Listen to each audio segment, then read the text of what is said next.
Hello guys, at ngayon naman ay pag-proceed na tayo sa second video, which is update guys, Yung typical natin palagi in-update everyday. We have SEC, DMC, LTG, TEL, ALI, tapos GLO. At kung meron po kayong mga requests guys, so pwede po kayong mag-comment down sa comment section at ipunin po natin yan. Ayan, so bago po natin magawa ng video, of course separate guys, no? Ayan, so let's start with SEC. For SEC, medyo na sustain, medj lang, ayan, kasi naging naging verde ulit dito sa weekly, goods. Okay, so goods, pero of course same pa rin tayo dito, same spot pa rin hanggat walang breakout sa May 36, kasi ito yung talagang resistance nya. Ayun, so ito yung una, second retest, tapos yung pangatlo medyo kinapos ng konti pero pwede natin to i-consider. Then eto guys, hoping, so pwede naman, ayan. At syempre hanggat walang breakout, kumbaga pa rin to guys, still 50-50 pa rin for me. Ayan, kasi kung titingnan natin, sideways pa rin to, diba? So sideways yan guys, sideways, and pagka nag-breakout to, super bullish naman yan. Okay, at pwede na tong mag-create ng panibagong, I think, new all-time high. Pwede. Ayan, kasi based dito ang pinaka pinakamataas nasa 50, 49 point something, malapit dun.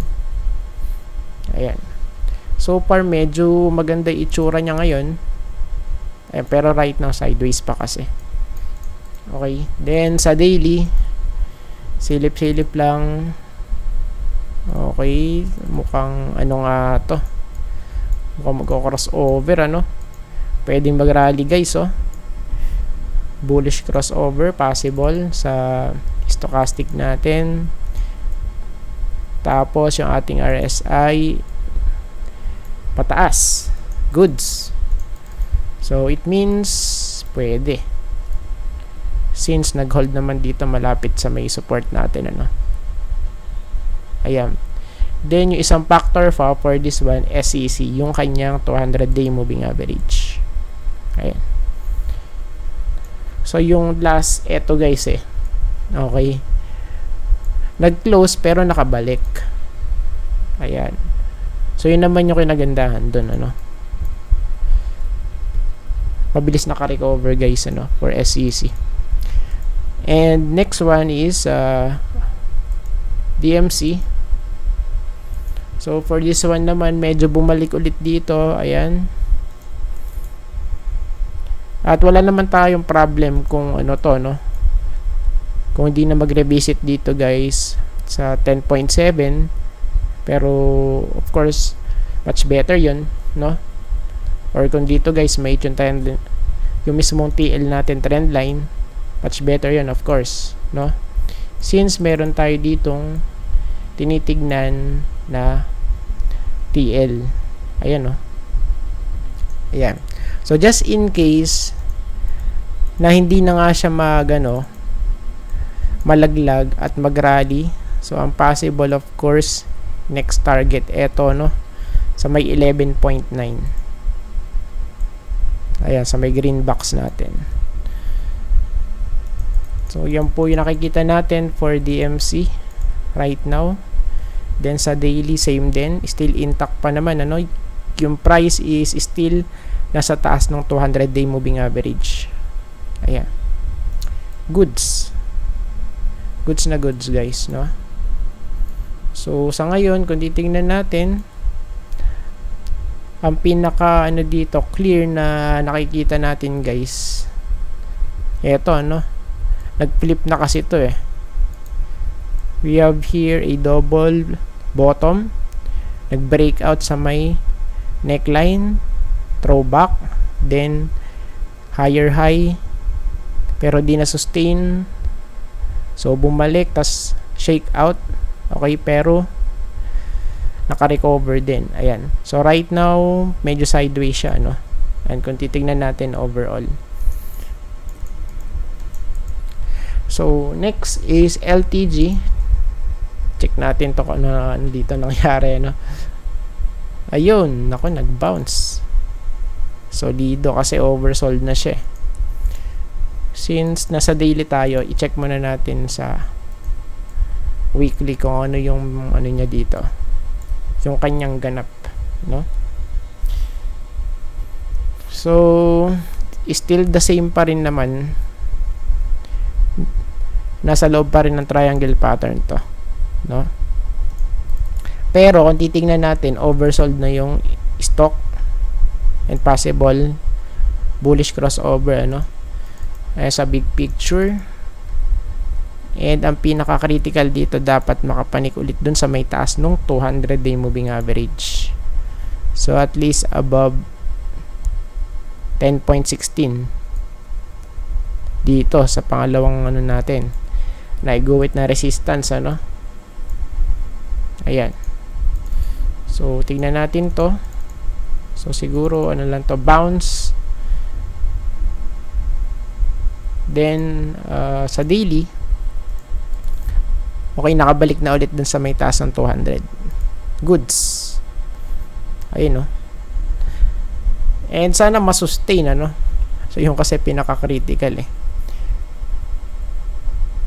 Nag-close nga sa taas, tas hindi naman na-sustain, eh di wala rin, no?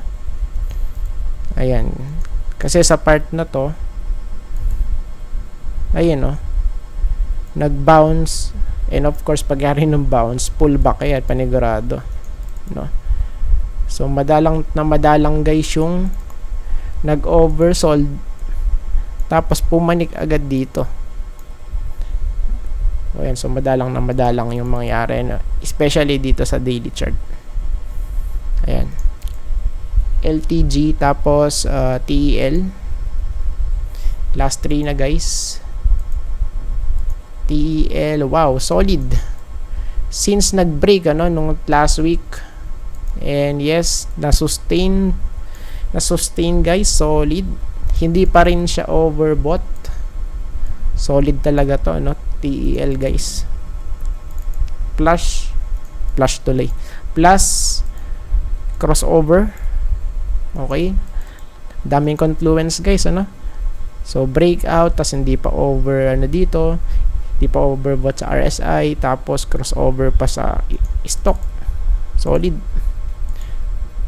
Super ganda, no? Nung chart na to. Ayan. And I think overall kasi, pagka sinilip natin to, pwedeng mag-retest talaga sa taas, eh. Since sideways nga to, no? And yung ano natin dito, yung target natin sa 19, ano? At least 1940 mahit lang yun, goods na. So may green box na to guys. Ayan, we have here 1 and 2. So possible ito, no? Next na mag-retest dito. Ayan, kung papala rin, ano? 1950 at least. Solid yung kanyang chart, ano? TEL. Next one is ALI.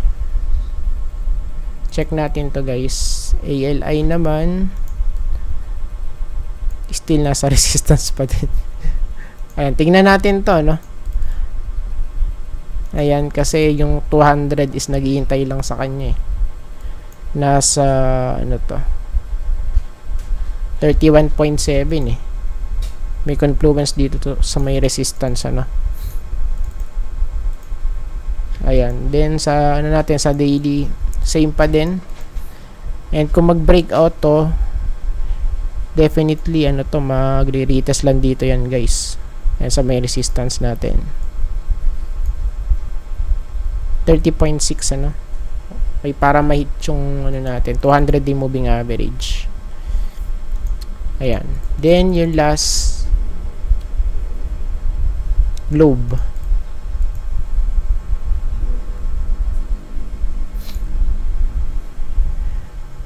Ayan, same for globe. Parang kamukha siya ng pattern ni ano, no, ni PLDT. Higher high guys sa ano, ayan, sa weekly time frame plus, ayan, no, plus breakout sa may 200-day moving average base sa weekly chart. So solid na solid to guys, ano. So yun nga lang, overbought na rito kasi. Yun lang, ano. And for globe, overbought na siya, kaya hinay-hinay lang guys kung bibili kayo dito, ano. Ayan. So for me, ang pinaka-target sa 2.2, at kung isasagad natin ng konti, malapit sa 2.3. Ayan, kasi ito talaga yung kanyang galawan eh. Ayan, oh. O, diba? Tapos sumobra lang to, then balik ulit sa dati. Okay. Ayan, kaya pagka nag-breakout to sa 2.2 hanggang 2.3 guys, I think magiging ano to, or magkakaroon ng solid run, ano. Ayan, so for now is medyo sideways eh for globe. Ayan, then sa ano natin, sa daily, check natin sa daily, same lang din, pwede nga din, no, may patas yung ating RSI plus dun sa may stochastic crossover. Ayan, so pwede nga, okay, pwede to. Ayan, 2250 target, ano, and right now nasa 2150 yung close niya kanina eh.